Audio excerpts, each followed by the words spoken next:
मुलांचे चेहरे बापासारखे दिसत नाहीत या एका संशयाने एका हसता खेळत्या संसाराची राखरांगोळी केली आहे.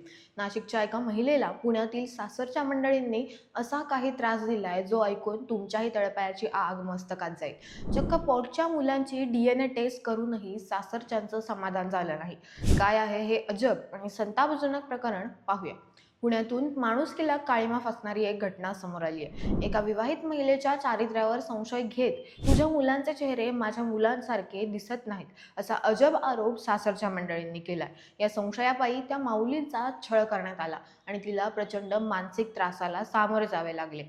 हा वाद इतका विकोपाला गेला की सासरच्यांनी अखेर मुलांची DNA चाचणी करण्याचा हट्ट धरला. चाचणी झाली आणि निकालही समोर आला. DNA रिपोर्टमध्ये ही मुलं तिच्या पतीचीच असल्याचं कायदेशीररित्या सिद्ध झालं.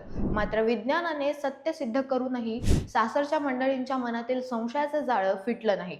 त्यांनी या महिलेवर विश्वास न ठेवता तिला तिच्या लहान मुलांसह कडक उन्हात कसलाही न विचार करता घराबाहेर काढून दिलं. विज्ञानाच्या युगातही जर लोक अशा खुळचट आणि क्रूर संशयाला थारा देत असतील तर समाजाची मानसिकता नक्की कुठे चालली आहे? या पीडित महिलेला न्याय मिळायला हवा की नको? कमेंट्समध्ये तुमचं मत नक्की सांगा आणि पाहत राहा न्यूज डॉट्स.